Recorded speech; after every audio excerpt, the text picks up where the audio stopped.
William, would you please go ahead and read it? Namo, fundamental teacher, Shakyamuni Buddha. Namo, fundamental teacher, Shakyamuni Buddha. Namo, fundamental teacher, Shakyamuni Buddha. The unsurpassed, deep, profound, subtle, wonderful Dharma in 100,000 million eons is difficult to encounter. Now that I have come to receive and hold it within my sight and hearing, I vow to fathom the thus come one's true and actual meaning. Okay, thank you. So we now we continue on the traveling, right? So last time we stopped at I think we stopped right here. I think we stopped right here somewhere. Yeah.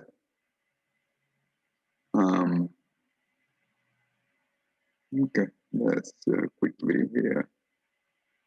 Okay, I think we read this one already, right? Did we?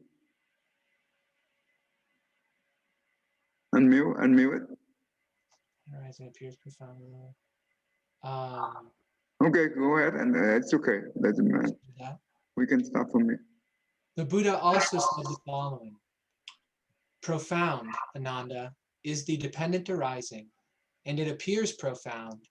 It is through not understanding, not penetrating this law, that the world resembles a tangled skein of thread, a woven nest of birds, a thicket of bamboo and reeds that man does not escape from.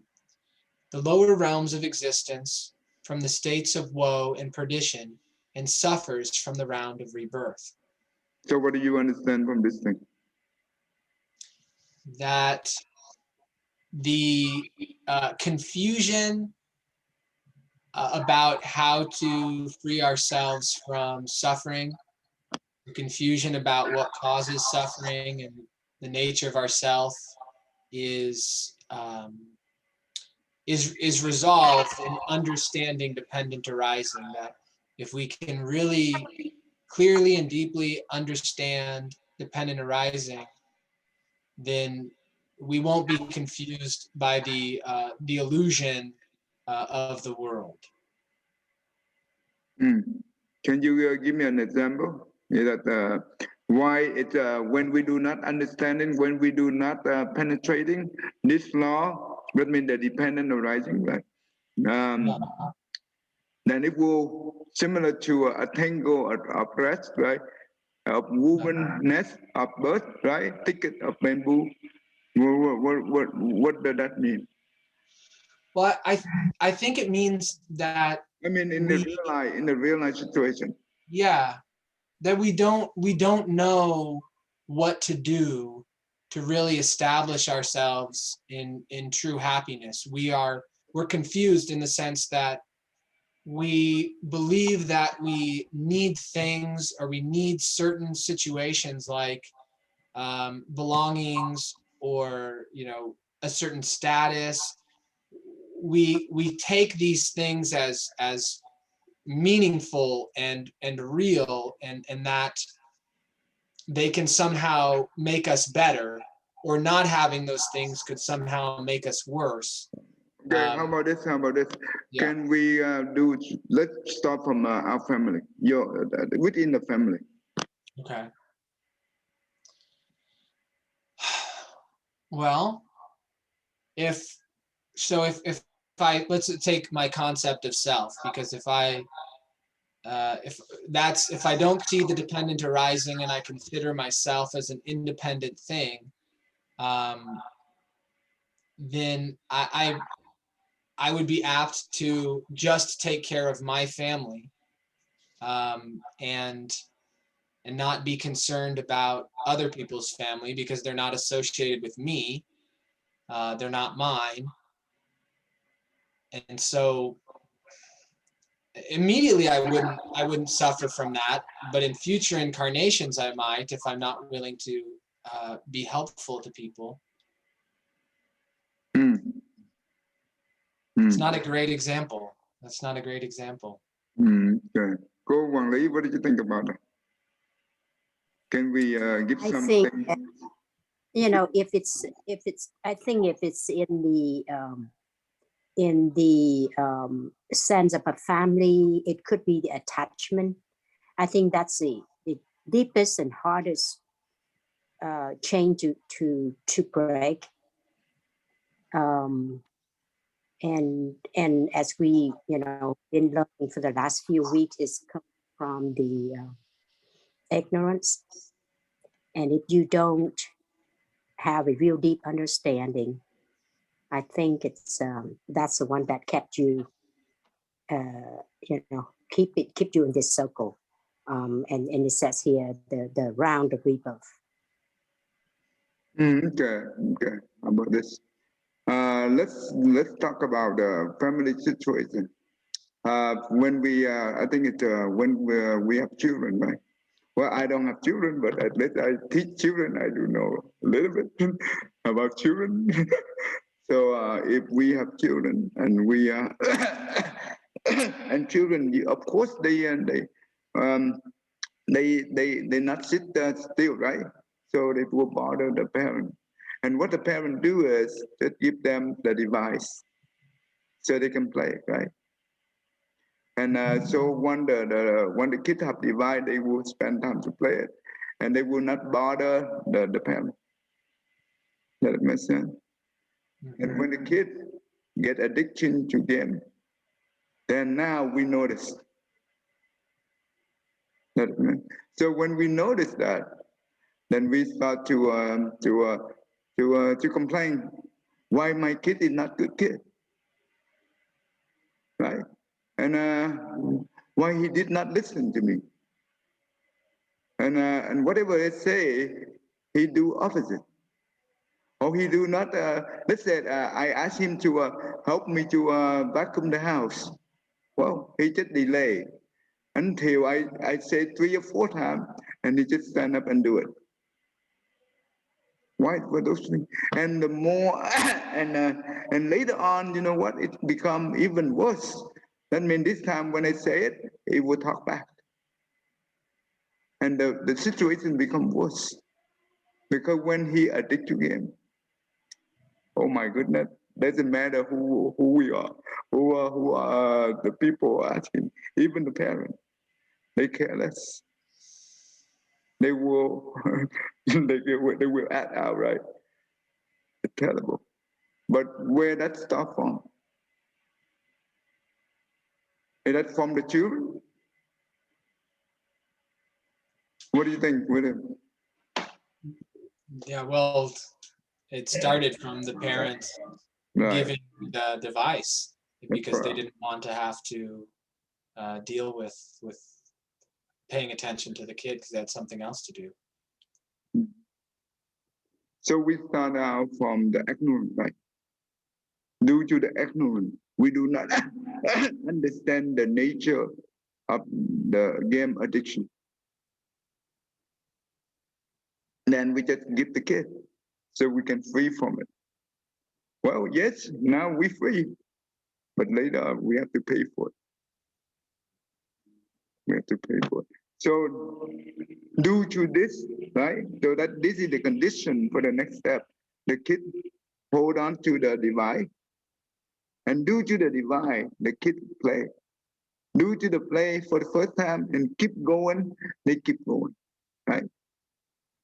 The more they dig into it, well, the more they become addiction. Due to the condition of playing, they become addiction. Due to the condition of addiction, they will have problem with the parent.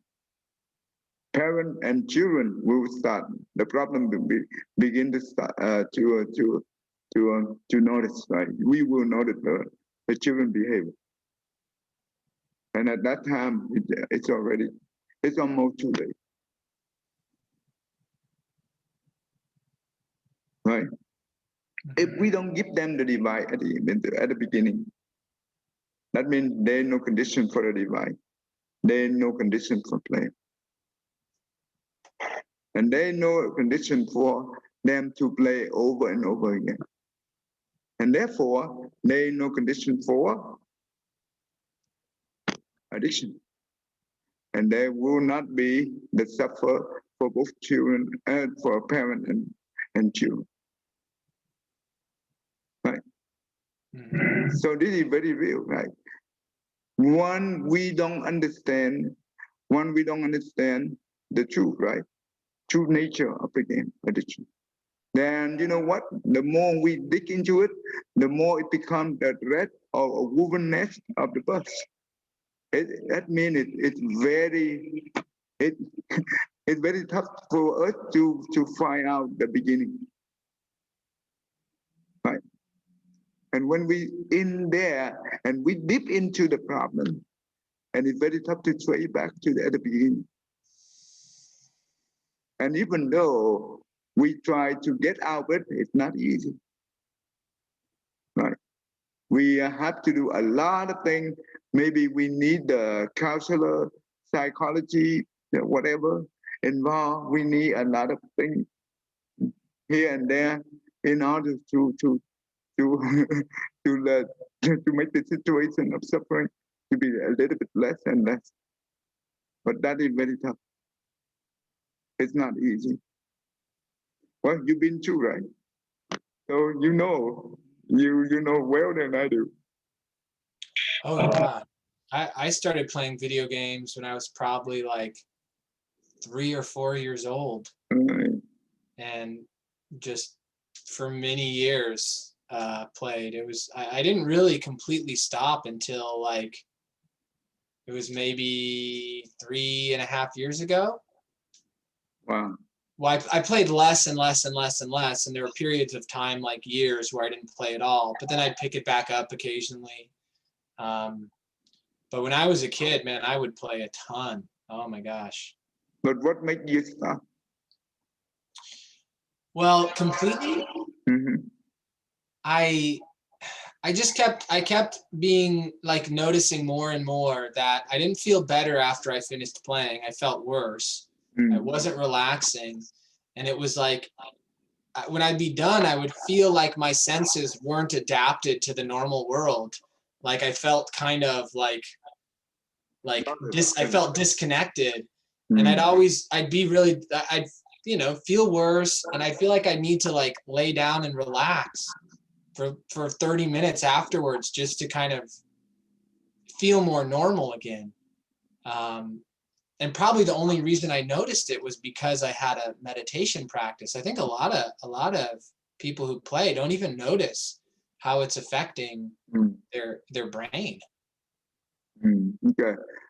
When I teach a kid about the video game addiction, and this guy, he addict in new game, and at 15, the age of 15, he dropped out. And you know what? And you know what? The father, the parent have to find a job for him at the Pantano, right? And you know what? At 7:30 in the morning, the father dropped him at the McDonald's, and he returned to work, right? But when the father go away, he take the bus and go back home and sneak into his window room, right, and sleep. And he keep doing that for a while, and and took him for almost 10 years in order for him to be able to break away from game. And he said that. Well, he said there are a lot of reason. The reason for us to be addicted into the game is because game they have when the people they have stress, right? They don't know where to go. So game is a good opportunity for them to get into it. And when they have a social status problem and they don't know where to go, so game is a good social status because it's based on how you play. They don't based on how you look. You see?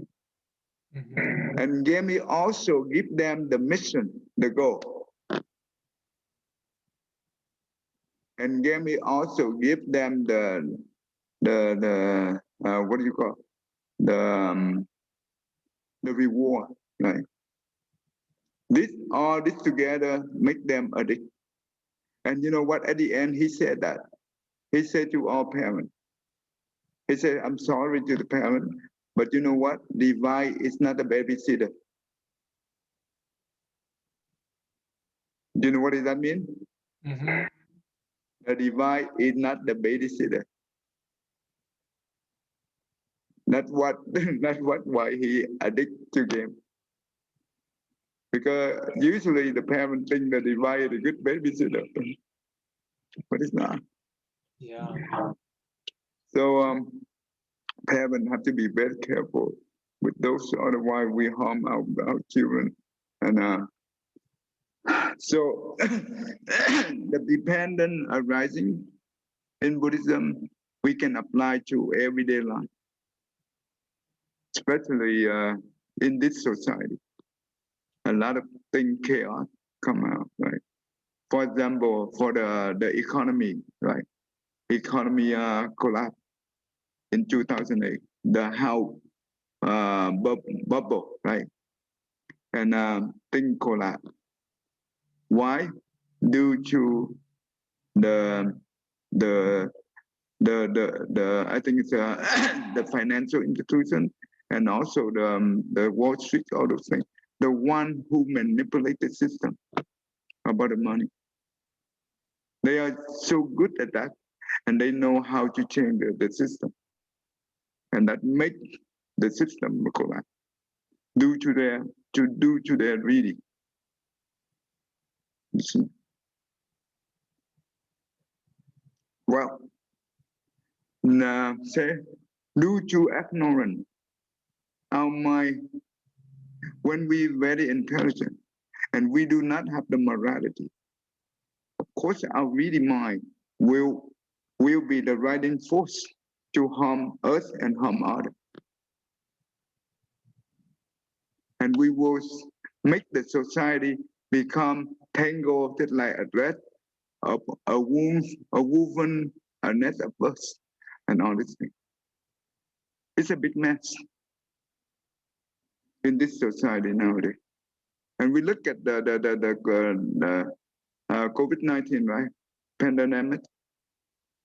It's a big mess. It affects the whole world economy.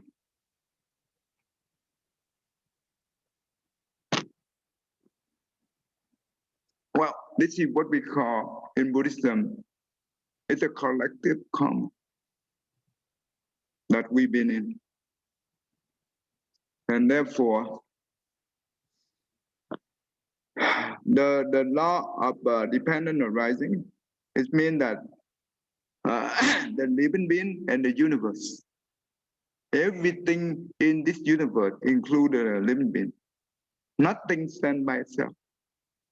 They all depend on each other.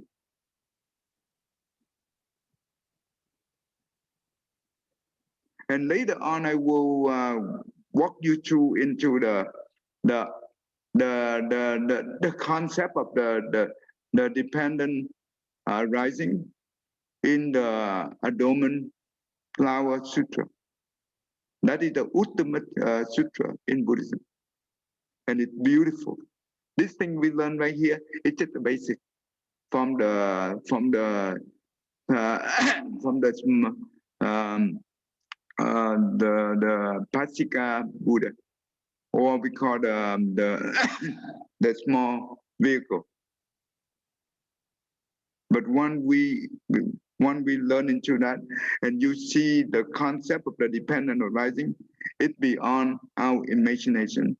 But we can be able to use the simple technique to demonstrate that. It becomes very beautiful. Let me give you just a brief. Let's say that within a room, right? We put all the class, right? Cover the whole room. Cover the whole room. And we just have one candle, right? When we have one candle, the candle will reflect into one mirror, and that mirror will reflect to all mirrors.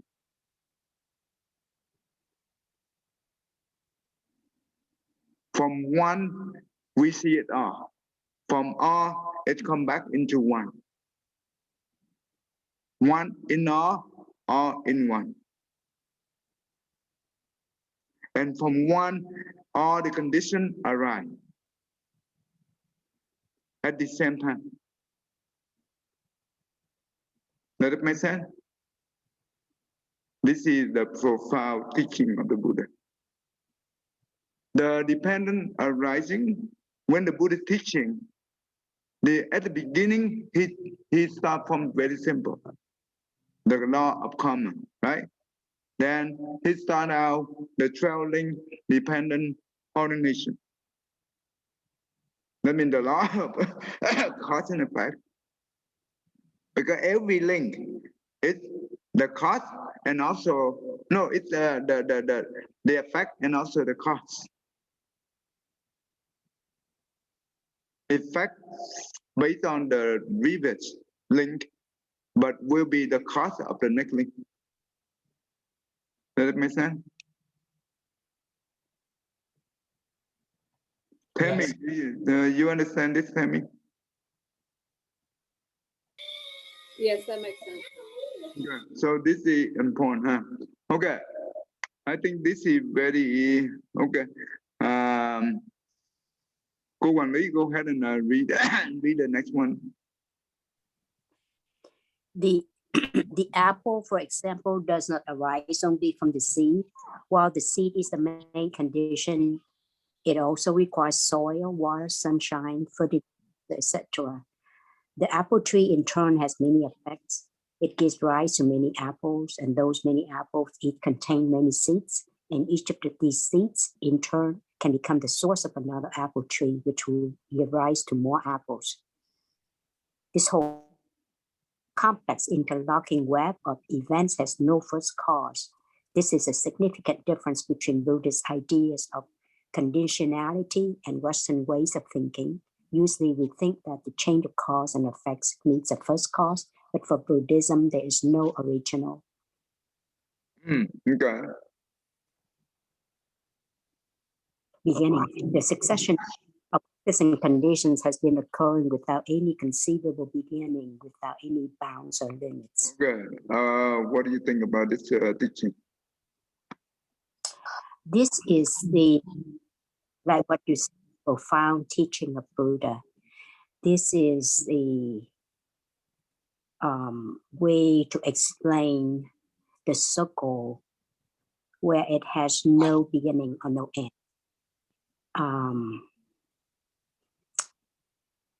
This is amazing when you said one is all and all is one. This is what it's explained. The one apple can end up in many apples, but it can end up in one. Okay, that, and you know what? We don't know where the beginning. Usually in the Western world, right? Or in the usually for the ordinary people like us, we always want to know the original, originate, right? Where it come from, origin, the origin. But in Buddhism, they know such thing called origin or the beginning. Yeah. Like we always ask, where am I coming from? Where am I from? Where did it begin? And where is the ending? I think that this will explain it. If we let's go back to the candle and the room with all the glass, right? The candle, you see the reflection from one flat, and also that flat, that reflection also will be reflect to all the flats, and all the other flat also reflect to all the flat. They become infinity. If we ask which one is the beginning, there is no such thing called beginning.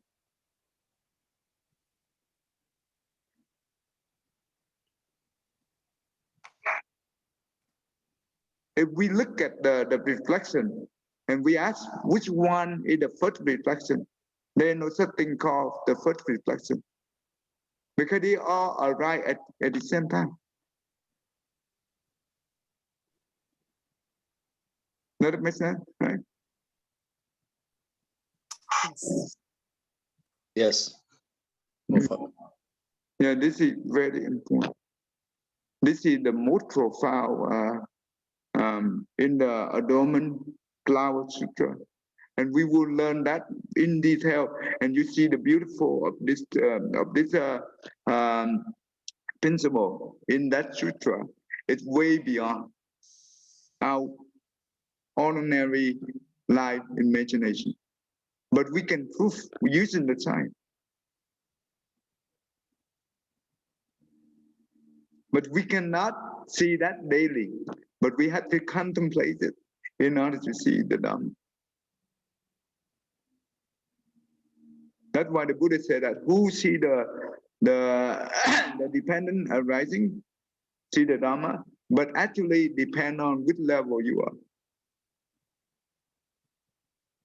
Yet, for the Pasika Buddha, they see through the traveling. But for the Bodhisattva, they beyond. Right? Okay. Any questions so far? Any questions you want to ask?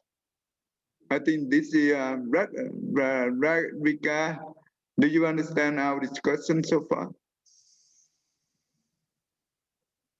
Yes, I understand. I don't have any questions right now. But you understand, right, so far? Yes, sir. Oh, that's good. That's good. I just want to make sure. Code, how you understand too? Oh, see that. Yes, Thầy. You understand our discussion so far, right? So far, yes. Oh, good. Thank you. Okay, I just want to make sure we are on the same page. Okay. Okay, this is beautiful. If we don't learn the dependent arising, we do not know this thing, right? Before this, before we start this one, William, do you have any? You never see this thing the way that we learn right now, right? No, I've seen this before, and because like the idea of a beginning is a dual notion. It's this notion of duality, and that they don't actually exist. The dual notions, everything is actually one to the point of where nothing is one. Mm. So then how could there be a beginning? Because then that would contradict that, like, because if there was a first cause, well, whatever that first cause is, what caused it? Mm. So it's like I've heard the concept before. Yeah. Now go back to the candle and the glass, right? They another concept. One in all in one. That means when you read the Adornment Flower Sutra, and you will see that the Buddha hair, the hairy on the Buddha, right? That means the pore, the P-O-R-E. Is that what you call? Pore, like a pore would be like where you could a little dot. Right. With the hair, right? Yeah. That means from each of the pore from the Buddha body, it contains the whole universe within that. That means all in one, right? And one in all. Now we look at the example with the candle, the reflection of the candle inside the room with all the glass, right? Let's say look at the first glass, the candle reflection on the first glass. It reflects to all other glass, right? And you also see all other glass have the candle reflect to the first glass. That means you will see all the reflection within one. And from one, you also see many. You can demonstrate that. You can see it. If you make a small environment, small to make the box, right, with all the glass cover, all side, that means 4 side and bottom and top.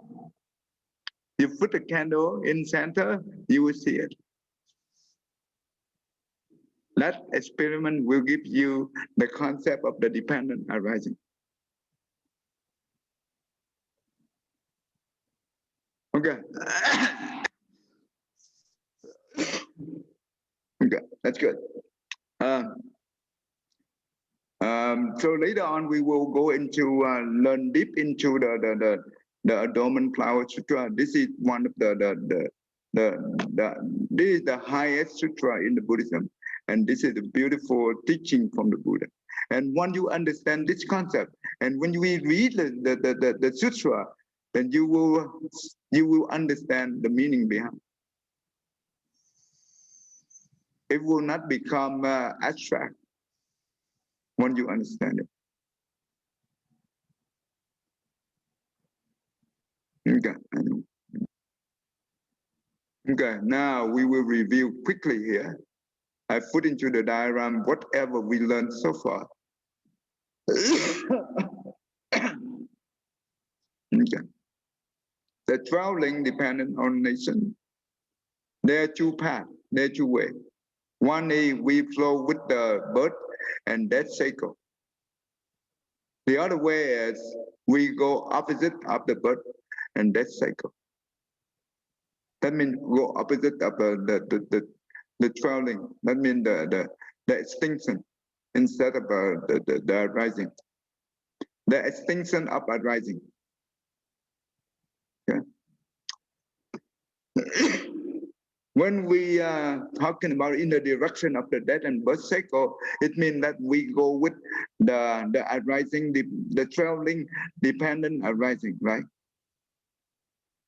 That means due to the ignorance, we create karma. That means the mental formation. Due to the karma, the consonant enter into the womb. Due to the consonant enter into the womb, based on the father's burn and the mother ate, right? It will create the kandala, and every week it will the power of the karma create the fitted body. That means the mental formation become the power. Right? And also, the ignorance is occur in every single link. Right? Due to the ignorance, the consonant also enter into the mother womb, right? Well, then, due to the ignorance, the power of the karma, it creates the fitted body. And when it creates the fitted body, that means we call the matter, the matter and the mind, or we call the form and the name. That means the body and the mental, right? The body and the mental. That means the 5 skandha, or the 5 area, right? The form, the feeling, the perception, the mental formation, the consciousness, right? In the week number 19 of the fetus, we have all 8 consciousness. And this is where we can say that, okay,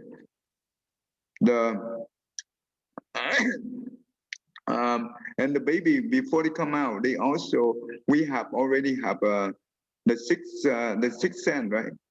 That means the 6th faculty, we call the 6th faculty, the eye, the ear, the nose, the tongue, the body, and the mind. The mind is the brain. And that 6th faculty is that 6th faculty is it's for the 6th sense object, right? That's what we call the 6th sense. Okay, the sixth sense. And when the faculty contact the sense object, we call the contact. That means the eye contact the visual object, right? That means the form. The ear hearing the sound, that means the ear contact the sound. The nose smell, right? The odor, that means the nose contact the odor. The tongue tasting the food, that means the tongue contact the food. The body touch, right? The object. It means the body contact the touch. And the mind contact the phenomenon that come from the first five faculty contact. That means all the image that we recorded during the first five, it become the object of the mind. Does it make sense? This is where we call the contact in the traveling right here, right? I just want to make sure that you, so we call the contact. And due to the contact, we are feeling, just like in the Buddhist psychology, right? When the ear, we listen to the voice, the one who are insulting us, automatically the mind constantly will pay attention to it.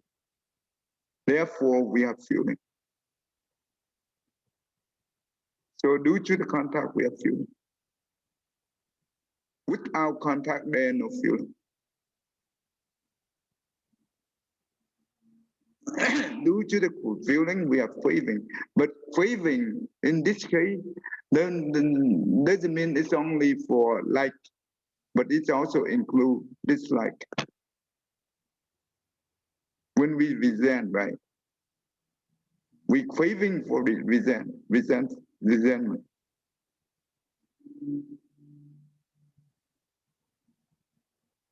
So we have to understand the craving in that term. Do not understand the craving in one way. It has to be both, in both like and dislike. Due to the craving, we have the attachment. We attach on the craving object. Right? When we attach on the craving object, we becoming, that means we extremely become, that means we want to have. That means we extremely attached to that object. And from not real, we turn into real.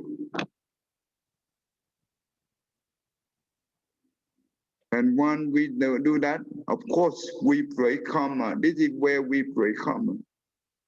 And when we break karma and we die, and the karma, the power of that karma will lead us to the new birth.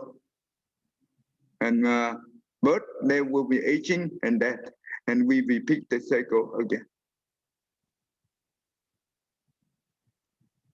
Okay, I just briefly go through that, but we will learn one by one in detail.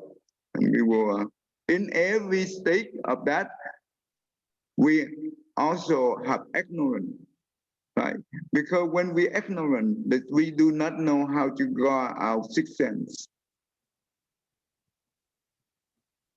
When we ignorant, when we contact, and we don't know how to guard our contact. Therefore, the feeling. When we have feeling, we do not know how to control our feeling. That be due to our ignorance. When we due to the ignorance on the feeling, there is the craving. And when we craving, we do not have the wisdom to decrease the craving. Therefore, craving will lead to attachment. Due to the ignorance on the attachment, we don't know how to detach. Therefore, it becomes extreme that we want to have it. Due to that extreme attachment, when we do not have wisdom, this is where we break karma. We do whatever it takes to make sure we have it. then that's why when we die, of course, those power of karma will lead us to the birth. Every single one of this, we do have ignorance. Therefore, eliminate ignorance is the foremost important, not the craving.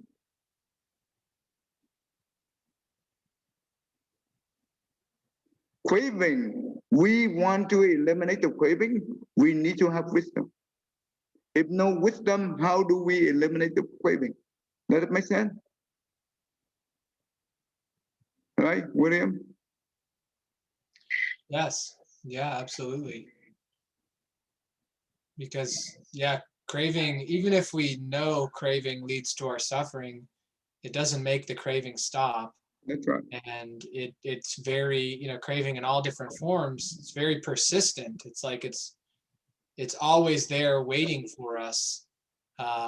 If we're not vigilant, it can be very convincing. Let's say game, right?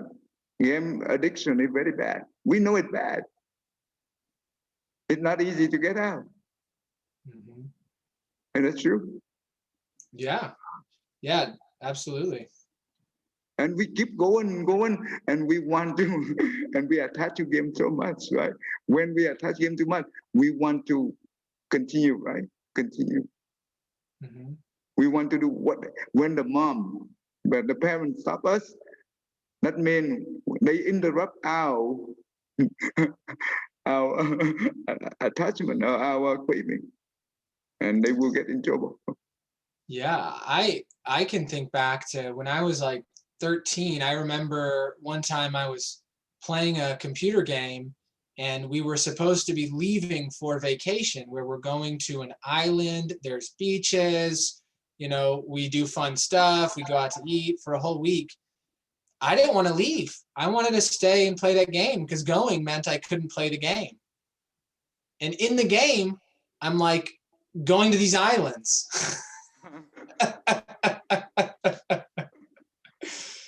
So when the parents stop you at that moment, you will behave upset. I was mad. I was really mad. Right. So you see, craving, even though we know it's bad, but if without wisdom, you cannot cut off the root of the craving. Well, with our wisdom, the way we stop the craving is we just put the rock and we place the big rock on the rash. But it will not grow for a while. But when the root will become so strong, they will move the rock. Just like the one who who practice the 4 type of meditation, right? And the samadhi in the formless, right? Yeah, they know how to stop their craving, but they do not know how to eliminate the ignorance. They have to do from the eliminate the ignorance, then the craving. Not the other way. We have to go from the ignorance first. Because when we have the wisdom, right? The wisdom will be working on every single link until we perfect. Of course, it will take time. In Buddhism, this is what we say. Understand the Dharma. A person can understand the Dharma very quick. But it takes time for them to cultivate. It takes a long time for them to cultivate. I'd rather. But if the one who do not understand the Dharma, there is no time for them to cultivate. Does that make sense? Mm-hmm. Yes, when we have the wisdom, it doesn't mean that we will eliminate all these things altogether. No, it will take time. But we know how to do it. And we just keep working on it when we perfect it. That's all. Eventually, we will be able to remove all these things.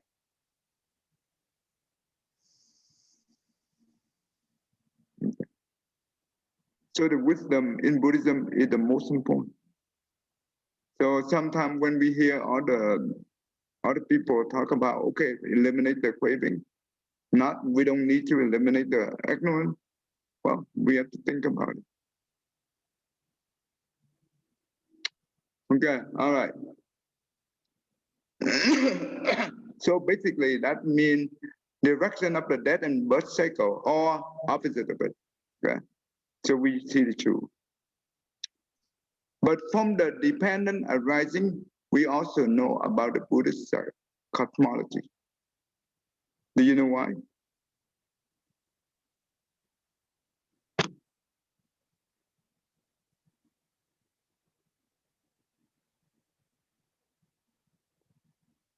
Cô Hoàng Lý, do you understand that?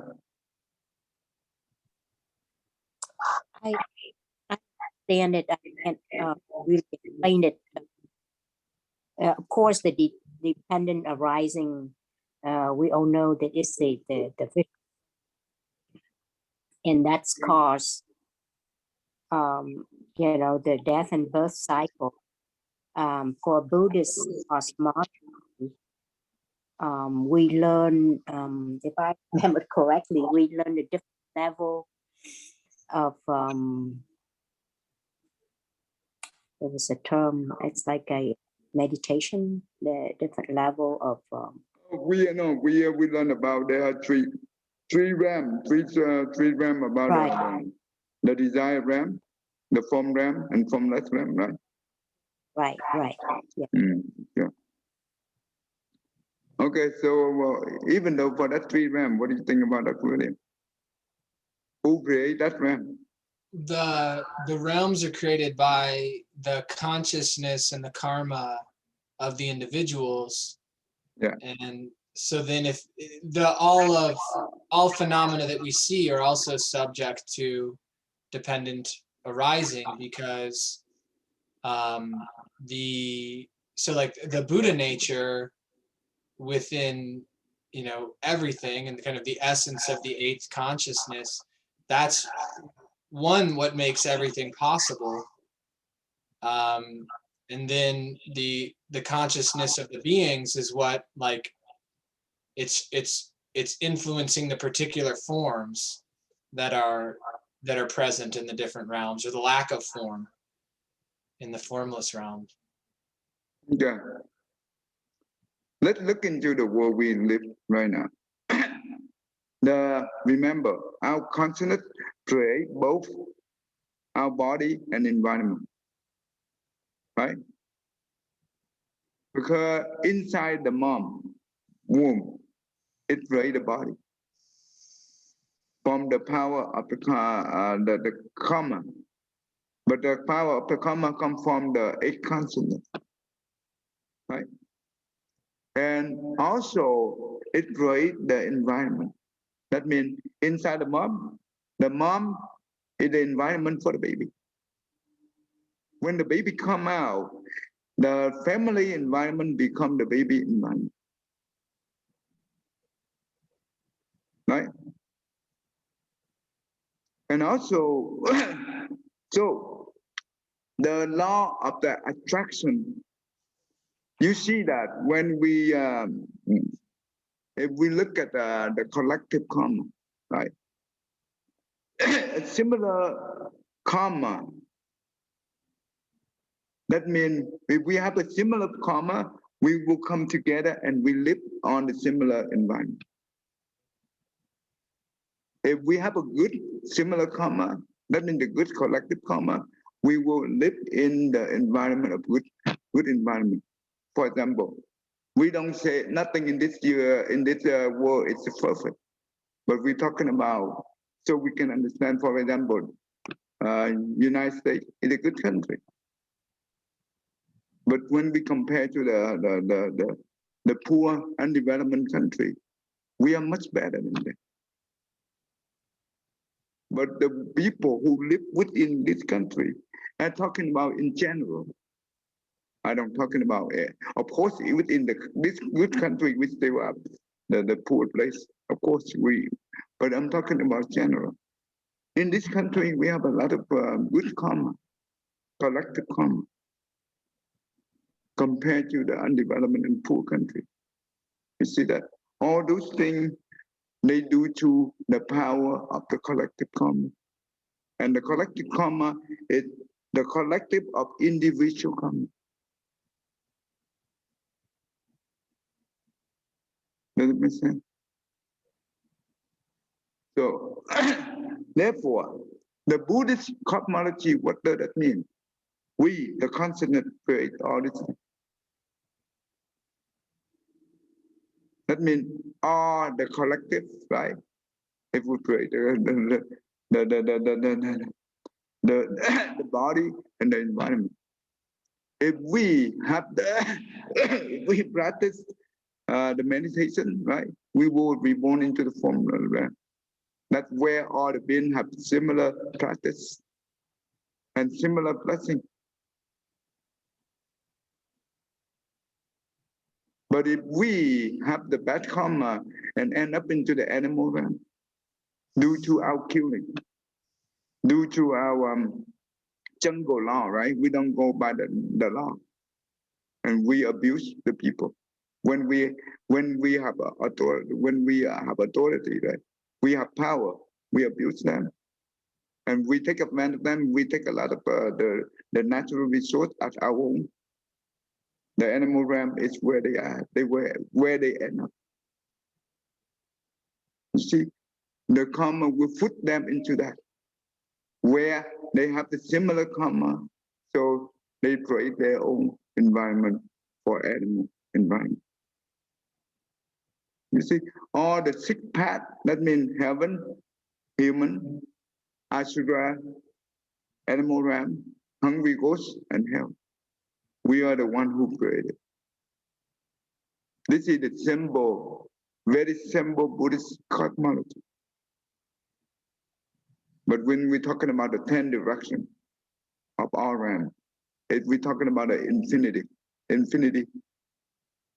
of realm. We call infinity of planets or the world system. Nowadays, the science be able to find out, right? But the Buddha already talking about the cosmology is 2,500, more than 2,500 years ago. So dependence arising. That means nothing in this universe is stand by itself. Everything have to depend on each other. Regardless, it's a living being or the non-living being.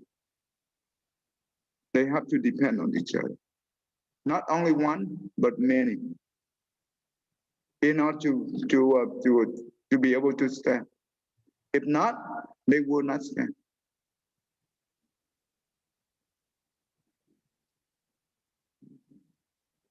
Right?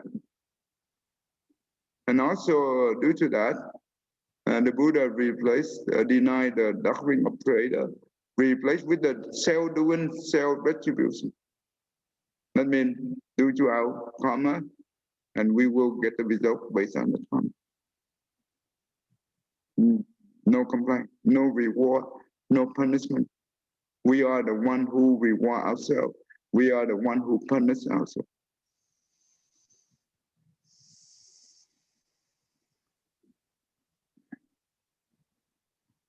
Okay. And this one is impermanent and selflessness to oppose, that means no self. All phenomenon subject to impermanent. All phenomenon subject to no self. This is easy to understand, right, so far. Very simple to understand. These two together, it will oppose the following. There was one such that means the book that wrote about explaining about, for this one is a knowing one past life. Okay, so it's explain our debates or what you call. So in this book, it said that whatever we have today, whatever we do today, due to the karma in the past. And you know what? The Buddha said, if we believe in this, then for these people, there is no motivation for them to do good deed and to change themselves. Because whatever they do, when they do the bad thing, they kill someone, right? They stealing, they do all kind of bad things. They just say, oh, due to my bad karma in the past. That's it. They just point the finger to that. That's all. So for them, there's no motivation. Right?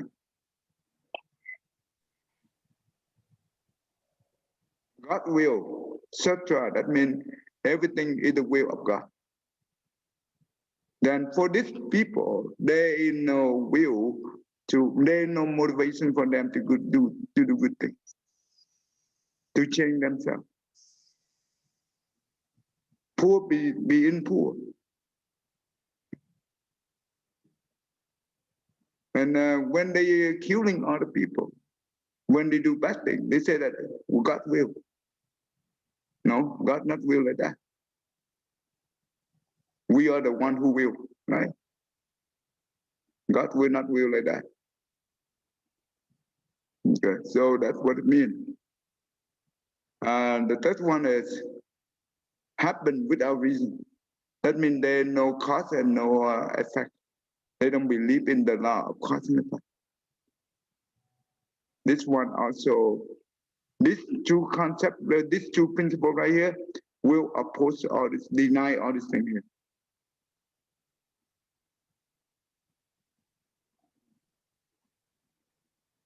And also the metaphysics. That means we're talking about the beginning of the universe, the ending of the universe, or when we die, the soul, eternal soul, lasting forever, or the body and the soul become one or become two. All those questions we call the metaphysics. It's a meaningless argument. Because even though we argue with those, what can that help us to transform our suffering, our daily life? No, it does not help. Does that help? When we encounter problem at our daily life, emotional problem, if we keep argue about the origin of the universe, we keep argue about the soul and the body, that does not help us to solve our problem right now. What is that for? Therefore, Buddha only teach whatever it helps us to deal with our own daily life. That is the most important. That's why the Four Noble Truths is the first teaching that the Buddha teaches.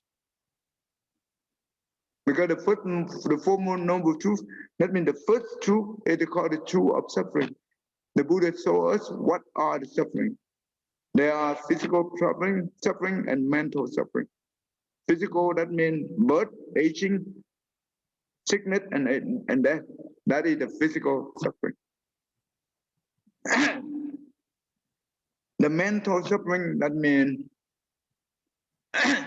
when our loved one depart us, right, we suffer. That means our loved one died, we suffer. When we see the one that we don't like, we have to deal with them every day. Oh, that really suffer. They call it confrontation for suffering. And when we want something that when we expect something that we cannot get, this is really suffer. Let's say that you want to have a video game that you like, but you cannot get it. Oh my goodness. Or the kid want to have a iPhone 12, they cannot get it. What happened? They suffer, right? Well, and also our five skandha, our five aggregate, that means the form, it means the physical body, the feeling, the perception, the mental formation, and the consonant, Those are related to the mental, right? They are impermanent, but we don't see it's impermanent. We attach to it, we suffer. Okay, we stop right here. I think it's that time is over. Okay, but so, and also the law of cause and effect, we already understand there are three things, right? Cause, condition, effect, right? We will come to here. Okay, all right. Okay, we stop right here. Any questions so far? No? Radhika or Thao, you want a question? Anyone? No questions. Okay, Tammy, no question. No questions. Okay, that's good. Okay, okay. Okay, okay. Thang Theng, go ahead and read this one for me, please.